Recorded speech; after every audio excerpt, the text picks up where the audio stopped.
ആത്മശക്തിയെ ഇറങ്ങി എന്നിൽ വാ, ഇറങ്ങി എന്നിൽ വാ, മഴ പോലെ പെയ്തിറങ്ങി വാ, മഴ പോലെ പെയ്തിറങ്ങി വാ. കർത്താവായ യേശു ക്രിസ്തു നമ്മെ അനുഗ്രഹിക്കട്ടെ.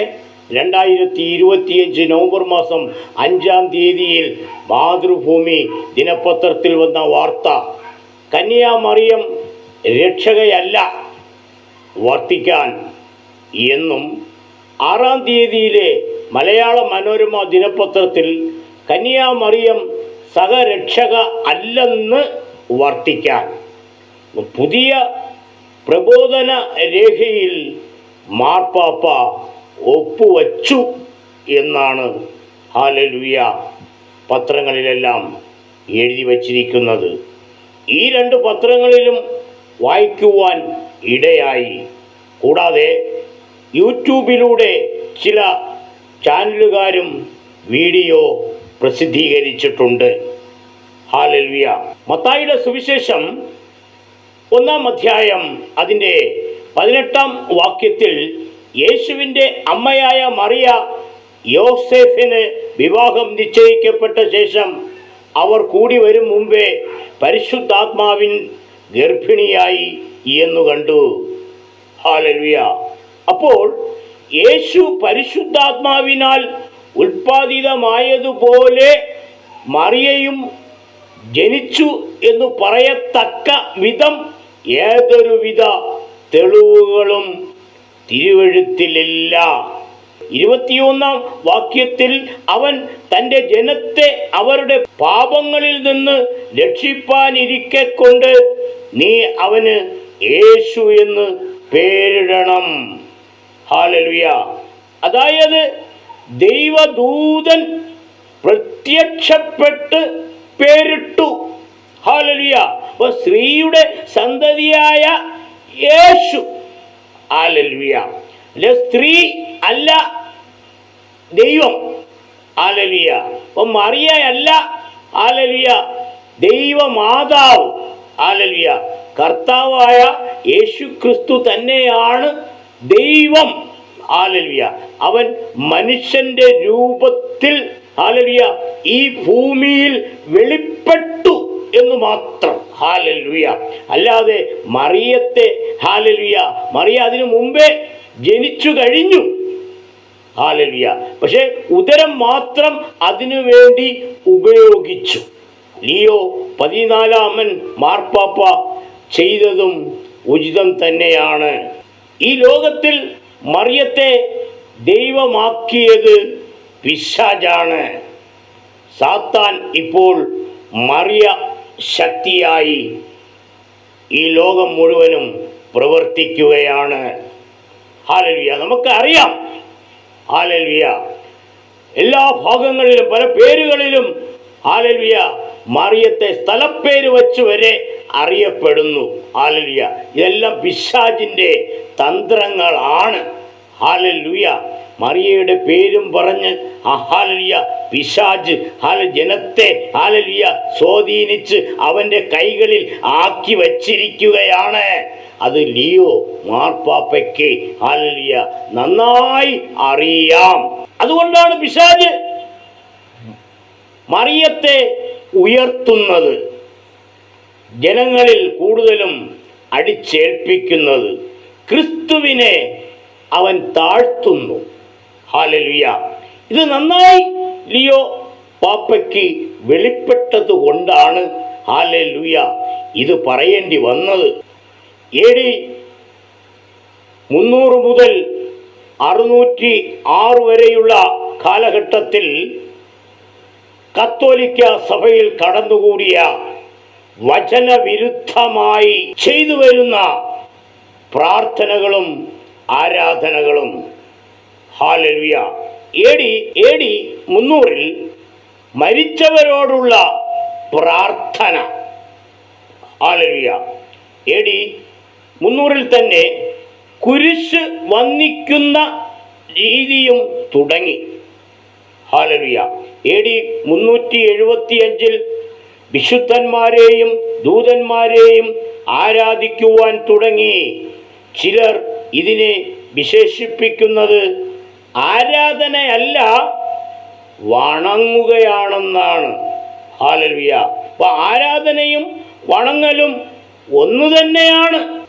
AD 394 വസ്തുമാറ്റോ ഉപദേശം, അതായത് അപ്പവീഞ്ഞുകൾ ക്രിസ്തുവിൻ്റെ ശരീരരക്തങ്ങളായി മാറുന്നു എന്ന ഉപദേശം. ഹല്ലേലൂയ. AD 431 മറിയയെ ആരാധിക്കുവാൻ തുടങ്ങി. ഹല്ലേലൂയ. AD 500 ഐമേനികളിൽ നിന്നും വ്യത്യസ്തമായ പുരോഹിത വേഷം ധരിക്കുവാൻ തുടങ്ങി. ഹല്ലേലൂയ. പുരോഹിത വേഷം ഹല്ലേലൂയ ധരിക്കുവാൻ തുടങ്ങിയത് AD 500 AD 526 അന്ത്യകുദാശ തുടങ്ങി. ഹല്ലേലൂയ. ഇതാ ഒരാൾ മരിക്കാൻ കിടക്കുകയാണ്. ഹല്ലേലൂയ. ഹല്ലേലൂയ. പുരോഹിതനെ വിളിച്ച് അന്ത്യകുദാശ കൊടുക്കുന്ന സമ്പ്രദായം ബൈബിളിൽ ഇല്ല.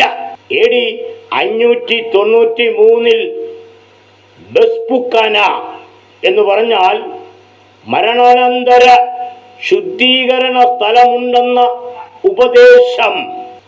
അപ്പോൾ മരണാനന്തര ശുദ്ധീകരണ സ്ഥലമുണ്ടെന്ന് ഉപദേശിക്കുന്നു. AD 600 ലത്തീൻ ഭാഷയിലുള്ള ആരാധനയും മറിയയോടുള്ള പ്രാർത്ഥനയും തുടങ്ങി. AD 606 മൂന്നാം ബോണിഫസ്, അതായത് ലോകൈക മെത്രാനെന്നുള്ള പ്രഖ്യാപനം. ഹല്ലേലൂയ. അപ്പം മെത്രാന്മാർക്കുള്ള ഹല്ലേലൂയ ഒരു പ്രഖ്യാപനം തുടങ്ങിയത് AD 606 ഹല്ലേലൂയ. അപ്പോസ്തലന്മാരുടെ കാലശേഷം ക്രിസ്തീയ നാമധേയ സഭയിലേക്ക് നുഴഞ്ഞു കയറിയ ചില ദുരാചാരങ്ങൾ. ഹല്ലേലൂയ. ആചാരങ്ങളല്ല, ദുരാചാരങ്ങൾ. വിശുദ്ധ ബൈബിളുമായി യാതൊരു ബന്ധവുമില്ല. ഹല്ലേലൂയ. AD 709 മാർപ്പാപ്പയുടെ പാദചുംബനം. ഹല്ലേലൂയ. ആ കാലത്ത് ഹല്ലേലൂയ ഇവിടെ ഇന്ത്യയിലും കേരളത്തിലൊക്കെ ഹല്ലേലൂയ മാർപ്പാപ്പ വന്നപ്പോൾ ഹല്ലേലൂയ പാദചുംബനങ്ങൾ നടത്തിയിട്ടുണ്ട്. ഹല്ലേലൂയ. AD 786 വിഗ്രഹാരാധനയും തിരുശേഷിപ്പ് ആരാധനയും തുടങ്ങി. ഹല്ലേലൂയ. അപ്പം വിഗ്രഹാരാധന AD 786 തുടങ്ങി. തിരുശേഷിപ്പ് ആരാധനയും വിഗ്രഹങ്ങളെ ഹല്ലേലൂയ ചുമന്നുകൊണ്ട് നടക്കുന്ന, ജീവനില്ലാത്ത ദൈവത്തെ ചുമന്നുകൊണ്ട് നടക്കുന്ന ക്രിസ്ത്യാനികൾ. ഹല്ലേലൂയ. AD 995 മരണശേഷം വിശുദ്ധന്മാരായി പ്രഖ്യാപിക്കൽ. ഹല്ലേലൂയ. അപ്പം വിശുദ്ധന്മാരായി പ്രഖ്യാപിക്കുവാൻ തുടങ്ങിയത് AD 995 ഹല്ലേലൂയ. മരിച്ചതിന് ശേഷം ജീവിച്ചിരിക്കുന്നവർ വിശുദ്ധന്മാരല്ല, ആക്കത്തില്ല, ആരെയും ആക്കത്തില്ല. ഹല്ലേലൂയ. എന്നാൽ മരിച്ചതിന് ശേഷം വിശുദ്ധന്മാരാക്കും. ഹല്ലേലൂയ. ഏതെങ്കിലും ചെറിയൊരു അത്ഭുത പ്രവൃത്തി ചെയ്തു കഴിഞ്ഞാൽ വിശുദ്ധനായിട്ട് പ്രഖ്യാപിക്കും. ഹല്ലേലൂയ. അപ്പം AD 1079 ജപമാല കൊന്തയുടെ ഉപയോഗം ആരംഭിച്ചു. ഹല്ലേലൂയ. പിശാച് കത്തോലിക്ക വിശ്വാസികളെ കൂടുതലായും കൈക്കലാക്കുന്നത് കൊന്തയിലൂടെയാണ്. ഹല്ലേലൂയ. ഈ കൊന്തയിൽ ഹല്ലേലൂയ ഒരു ശക്തി പോലും പുറപ്പെടുവിക്കുവാൻ കഴിയത്തില്ല. അതിന് പ്രത്യേക ശക്തിയൊന്നുമില്ല. ഹല്ലേലൂയ. ആവർത്തിച്ച് മന്ത്രം ജപിക്കും പോലെയാണ്. ഹല്ലേലൂയ. ഹല്ലേലൂയ. അതുകൊണ്ടാണ് പിശാച് ഹല്ലേലൂയ ഈ കൊന്തയെ ഉയർത്തുന്നത്. AD 1215 അപ്പവീഞ്ഞുകൾക്ക് വസ്തുമാറ്റം സംഭവിക്കുന്നു എന്ന ഉപദേശം അംഗീകരിച്ചു. ഹല്ലേലൂയ. AD 1229 ബൈബിൾ സാമാന്യ ജനം വായിക്കുന്നത് തടഞ്ഞു. ഹല്ലേലൂയ. അപ്പോൾ സാമാന്യ ജനങ്ങൾ ബൈബിൾ വായിക്കരുത്, അതിനെ തടയുകയാണ് ചെയ്തത്. അത് പിശാച്, സാത്താൻ്റെ ഒരു കളിയാണ്. ഹല്ലേലൂയ. ബൈബിൾ വായിച്ചാൽ ഹല്ലേലൂയ അവൻ രക്ഷപ്പെട്ടു പോകും. അപ്പം രക്ഷപ്പെടൽ, അതാണ് സാത്താൻ്റെ ലക്ഷ്യം. അതുകൊണ്ടാണ് ഹല്ലേലൂയ സാമാന്യ ജനം ഇത് വായിക്കരുത് എന്ന് ഇവരെ കൊണ്ട് പിശാച് തടഞ്ഞു വച്ചത്. ഹല്ലേലൂയ. AD 1414 കുർബാനയിൽ അപ്പവീഞ്ഞുകൾ പ്രത്യേകം നൽകുന്നത് നിർത്തലാക്കി. അപ്പം വീഞ്ഞിൽ മുക്കിക്കൊടുക്കുവാൻ തുടങ്ങി. യേശു ചെയ്യാത്ത കാര്യമാണ്. ഹല്ലേലൂയ. AD 1439 ശുദ്ധീകരണ സ്ഥലമുണ്ടെന്ന് ബസ്പുർഖാന പഠിപ്പിക്കുവാൻ ആരംഭിച്ചു. ഹല്ലേലൂയ. അപ്പോൾ ശുദ്ധീകരണ സ്ഥലം ഉണ്ടെന്ന് പഠിപ്പിക്കുവാൻ ആരംഭിച്ചു. അത് കൂടുതലും ഹല്ലേലൂയ പുരോഹിതന്മാരെയാണ് പഠിപ്പിക്കുന്നത്. AD 1439 7 കുദാശകൾ പ്രാബല്യത്തിൽ വന്നു. അപ്പോൾ 7 കുദാശകൾ. ഹല്ലേലൂയ. അപ്പോൾ സഭയുടെ കുദാശകൾ 2 ഉള്ളൂ ബൈബിളിൽ: സ്നാനം, തിരുവത്താഴം. ഹല്ലേലൂയ. ഇത് 2 ഹല്ലേലൂയ കുദാശകൾ മാത്രമാണ് മുഖ്യമായിട്ടുള്ളത്. ഹല്ലേലൂയ. ഇവരതിനെ 7 ആക്കി. AD 1445 പാരമ്പര്യങ്ങൾ ബൈബിളിന് തുല്യമാണെന്ന് പഠിപ്പിച്ചു. ഹല്ലേലൂയ. AD 1546 അപ്പോക്രിഫ ഗ്രന്ഥങ്ങൾ എന്ന് പറഞ്ഞാൽ മറഞ്ഞിരിക്കുന്ന ഗ്രന്ഥങ്ങൾ, തള്ളപ്പെട്ട അധ്യായങ്ങൾ POC ബൈബിളിൽ ഹല്ലേലൂയ അത് അംഗീകരിച്ചു എന്നാണ് ബൈബിളിൽ എഴുതിയിട്ടുണ്ട്. അപ്പോക്രിഫ ഗ്രന്ഥങ്ങൾ. ഹല്ലേലൂയ. സത്യവേദ പുസ്തകത്തിൽ ഹല്ലേലൂയ ഈ അപ്പോക്രിഫ ഗ്രന്ഥങ്ങൾ ഇല്ല. AD 1554 കന്യാമറിയം അമലോത്ഭവ എന്ന് പഠിപ്പിച്ചു. ഹല്ലേലൂയ. 1554 ഹല്ലേലൂയ കന്യാമറിയത്തെ അമലോത്ഭവ മാതാവെന്ന് പഠിപ്പിച്ചു. ഹല്ലേലൂയ. AD 1879 പാപ്പയുടെ അപ്രമാദിത്വം പ്രഖ്യാപിച്ചു. ഹല്ലേലൂയ. 1950 യേശുവിൻ്റെ മാതാവ് സ്വർഗാരോഹണം ചെയ്തതായി പ്രഖ്യാപിച്ചു. ബൈബിളിലില്ല. ഹല്ലേലൂയ. യേശുവിൻ്റെ അമ്മ സ്വർഗാരോഹണം ചെയ്തതായിട്ട് വിശുദ്ധ ബൈബിളിൽ രേഖപ്പെടുത്തിയിട്ടില്ല. എന്നാൽ ഹല്ലേലൂയ കത്തോലിക്ക സഭ, റോമ കത്തോലിക്ക സഭ ഇതെല്ലാം അവർ സ്വന്തമായിട്ടങ്ങ് പ്രഖ്യാപിക്കുകയാണ്. ഇതെല്ലാം ഹല്ലേലൂയ മാറ്റിക്കളയണം. ലിയോ മാർപ്പാപ്പ ഇതെല്ലാം മാറ്റിക്കളയണം. പിശാച് അല്ലെങ്കിൽ ഹല്ലേലൂയ സഭയെ തകർത്ത്. AD 1965 മറിയയെ സഭയുടെ മാതാവാക്കി. ഹല്ലേലൂയ. അപ്പോൾ AD 1965 ഈ അടുത്ത കാലത്ത് മറിയയെ സഭയുടെ മാതാവാക്കി. സഭയുടെ മാതാവ് മറിയ. പിശാചിൻ്റെ തന്ത്രം എന്താണെന്ന് നമുക്ക് ചിന്തിക്കാനേ കഴിയൂ. ഹല്ലേലൂയ. യേശുവിൻ്റെ അമ്മ മറിയത്തെ സഹരക്ഷക എന്ന് വിളിക്കുന്നത് ഉചിതമല്ല എന്ന്, വിശ്വാസ സത്യങ്ങൾക്ക് നിരക്കുന്നതല്ല എന്നും ലിയോ 14 മാർപ്പാപ്പ ഒപ്പുവച്ചു.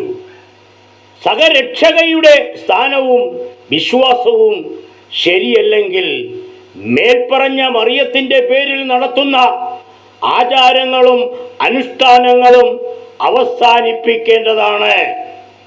ഏകമധ്യസ്ഥൻ യേശു ആയിരിക്കുമ്പോൾ ഇനി ഒരു മധ്യസ്ഥതയുടെ ആവശ്യമുണ്ടോ?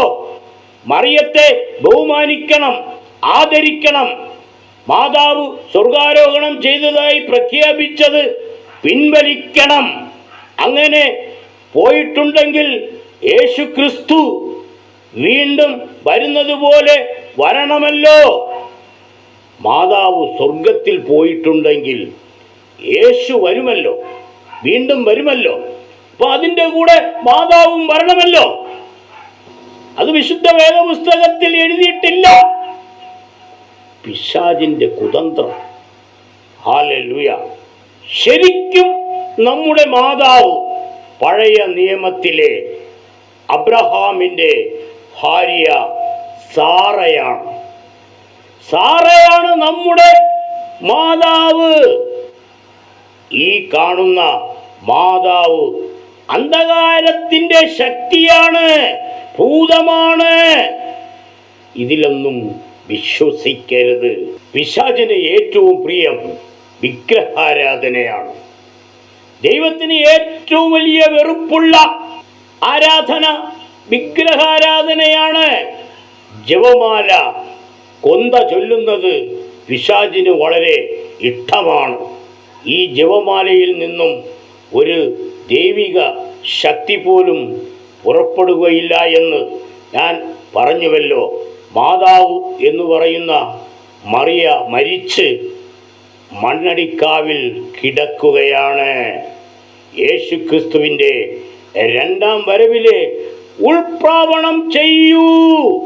വിശുദ്ധ ബൈബിൾ സാമാന്യ ജനം വായിക്കുവാൻ മാത്രമല്ല, പഠിക്കുകയും പഠിപ്പിക്കുകയും കത്തോലിക്ക സഭ അനുവദിക്കണം. ലിയോ 14 മാർപ്പാപ്പ ഇതിനെല്ലാം മുൻകൈയെടുക്കണം. ദൈവസഭ മറിയത്തിൻ്റെതല്ല, യേശുവിൻ്റെതാണ്. ലിയോ 14 മാർപ്പാപ്പ മറിയത്തിൻ്റെ പേരിലുള്ളതെല്ലാം മാറ്റുവാൻ പരിശുദ്ധാത്മാവ് പ്രവർത്തിക്കട്ടെ. ദൈവം നമ്മെ അനുഗ്രഹിക്കട്ടെ. ആമേൻ. സ്തോത്രം.